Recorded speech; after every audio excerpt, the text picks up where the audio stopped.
刚来饮料就爆单了，最近好起来了，不知道为什么。真的，一进入6月份，就是很奇怪，就一进入6月1号，店里直接就好起来了，就跟约好了一样。2楼大厅已经满了，你敢信吗？好起来了，一进入6月份，立马好起来了，真的就很神奇，大家跟约好了一样。现在是上午12点半，我俩刚过来，2楼大厅就全满了。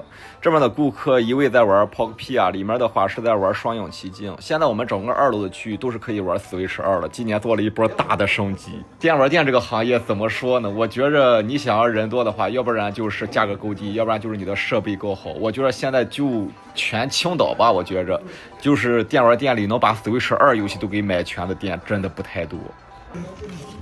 真爆单了。这什么红色警戒、石头水美式，你是没有草味吗？没有，我喝不出来。完了，感觉百花石头水要塌房了。这2位顾客是从上海来，他们说这个水没有任何的味道，甚至还有点好喝。而且这还不是个例，最近店里说石头水美式难喝的顾客已经越来越少了，大部分人都说好喝，甚至有人还一天点2、3杯，这也太夸张了。我们店里最难喝的饮料就要这么塌房了吗？这个好喝啊！甜一点，这个很甜啊。其实国内难喝饮料排行榜的前3名，除了蛇草水和红色尖叫外，还有一个黑松沙士。我今天就再给他拿一瓶沙士尝一尝，我看看前3名会不会全军覆没。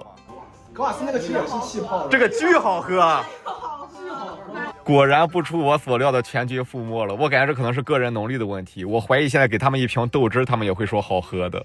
现在1楼大厅也凑了一桌桌游了，这几位顾客在玩的桌游叫做纸牌帮，是一个跟德州扑克相关的桌游。但是这个桌游跟德州扑克的思考逻辑完全相反。你玩德州扑克的话是要去猜别人的手牌，而玩这个游戏的话，你是要尽量让别人知道你的手牌。那别人怎么知道你的手牌呢？我们每一轮的话会有6个筹码，从1到6，你的手牌够大的话你就拿6，你的够小的话你就拿1。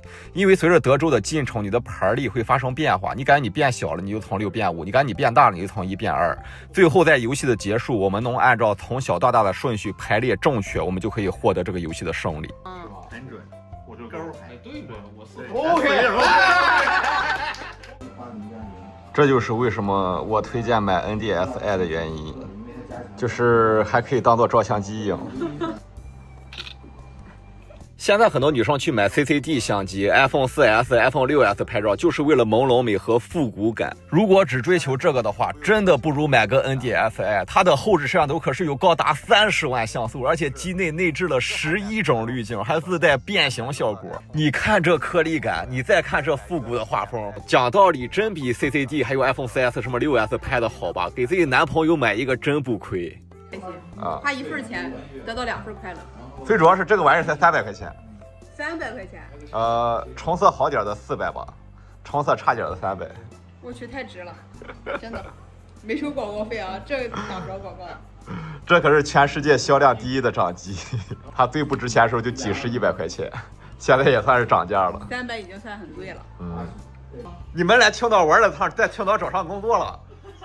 你们不光来青岛玩了一趟，把车买了，连工作都找上了。你们原本是打算在上海或深圳找工作？都会呢，机会会多一点，然后成功率大一点嘛。没有某天我们不会把青岛作为我们找工作的地点。青岛市人才引进和青岛市文旅局需要给你颁个章。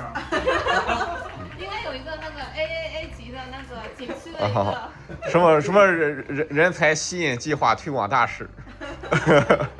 要不我也来青岛工作。你这工作青岛真没这活儿。其实我们店有很多顾客可能玩的不想走，他会改签飞机票、高铁票，这是个很常见的现象。但是你说谁玩的不想走，在青岛找工作并且还找上了的，我好像印象中只有这一个，这也太夸张了。这东西看起来不多，一收拾真多。今天我们店要进行一个超大工程，就是安装一套新风系统。因为夏天的话，我们如果关着门开空调，室内的空气不循环，人一多的话，很容易变得很闷。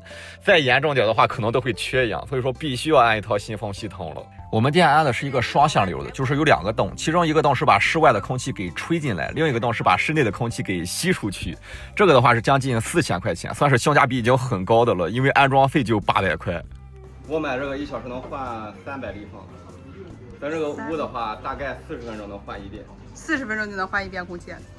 给大家看一下这个信风机的工作逻辑，其实很简单，就是2个电机驱动了2个风扇，然后里面的话再有一套过滤系统。我之前找的都是5、6千块钱，这个3000多已经是我能找到最便宜的了。这个感觉也没什么技术含量呀，不知道为什么会卖的这么贵，可能是里面的电机太贵了吗？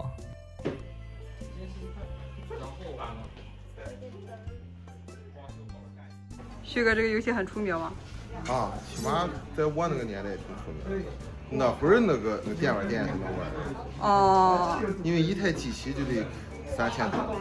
你挺洋气，你从小就去电玩店。现在1楼大厅几乎已经全满了。上一期视频我说我们5月份赚了17000块钱，很多人说其实不是很多，把我跟老板娘的工资一去的话，几乎也不剩啥了。怎么说呢？其实电玩店本身就是一个出售时间的行业，它很难赚大钱，除非你去搞加盟、搞上游，那样可能真的能赚很多很多钱。那为什么这么多年了我们就一直没去做呢？是我觉着可能我去搞了那些东西，我不一定会过得比现在更快乐。就像加盟这个东西嘛，你可能你去做了，你确实会得到很多东西，但是你也会失去很多。反正我是觉着物质和精神之间是有那么一个平衡点的，咱怎么找到这个平衡点很难。可能大家觉着物质越多的话就会越快乐，但其实你物质越多，你付出的就越多。反正咋说呢，可能我形容也不是特别准确，但是大概就这么个意思。虽然现在我赚的不是特别的多，但是每天挺开心的，我觉得也挺好的。这个包装一看就知道又到新游戏了。大家猜猜是什么游戏？最近出什么新游戏了？比较火。我好，一下就猜对了。007，真是007。真007。哈哈哈。了不起的天分，有人认识吗？你们居然都不玩这个游戏啊？这是洛克王国里面那个精灵的天赋，这个是最好的了，了不起的天分。现在楼上大厅还有3组顾客，里面那一组女生，她今年是大学毕业，然后带着她妈妈来青岛旅行，居然带来我们店玩游戏了，感觉玩的还挺开心的。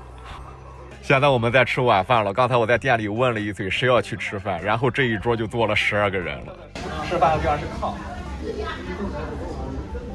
要不然就坐地上，要不然就坐小板凳。你们猜一下这盘小龙虾多少钱？给大家搞一个5奖竞猜，可以猜一下这盘小龙虾多少钱，可以打在弹幕上。这一共是3斤，我看谁能猜对。98、68、128，猜多少钱？要不要？猜它多少钱？我那个68。给你们公布答案，这一盘40吧。40吧？这么多呢？40吧？这个饭店其实离我们店有点远，开车才能过来。那为什么要来他们家吃呢？不是为了要吃这个48、3斤的小龙虾，而是要吃他们家的锅包肉。我是一个重度锅包肉爱好者，他们家是我吃过最好吃的锅包肉。咱们现在在青岛，然后这一桌女生只有你是山东人，剩下的2个浙江，1个江苏。虽然我的身高很不山东，但我的确是个山东人。再打扰我吗？我要忘记了。骗人！哎呀！哎呀！哎呀！这么难受吗？哎呀！给你发把枪得了。天儿急了，睡不着觉了。开盲盒，开盲盒，这个是什么呢？哦，糖啊！这是特产吗？美国花旗参糖，香港名牌，人参味儿，人参味儿，让我感受到了红色尖叫的感觉。怎么评价？红色尖叫的味道。真红色尖叫，红色尖叫固体版。哦，现在我们店我一点不夸张，你好像到了一个中药房。嗯，我们店里现在一股健康的味道。谁家中药房只卖人参的？你今年多大22。你22？嗯。我以为你16、17呢。哎呦哎呦！给你妈妈带2份。比较。你给你妈安排到处打卡，你自己在这里玩2天游戏。不，我今天早上出去了一趟，我发现还是店里好玩一些。出去玩太累了，特别晒。你弄充多少钱？你不是托？我不是托，我真的，我看 B 站，我从你们没有搬店之前我就开始看了，然后看了大学整整4年。可以，他这个好玩可能有这个情怀部分。对对对。我来之前我还给每个视频都补了一下投币呢。你怕我检查？对，真的，我给每个视频都投币了。特产哦，一种一种泡鸡爪。哇塞！他说了你们不知道。吴江，苏州人在青岛相遇了。不是苏州人在青岛相遇了，是苏州人在小屋相遇了。这个屋里现在有这么多人，好像只有咱们2个人是青岛人。这屋里是有俩青岛人。今天店里被江苏人给包围了，现在整个店里将近20个人，只有我跟老板娘2个青岛人，这真的太夸张了。那现在时间不早了，今天视频就先到这里吧。如果大家喜欢我们视频，一定要给我们投币点赞关注一下，尤其是投币的各位，真的很感谢大家的支持。那么咱们就下期视频再见吧。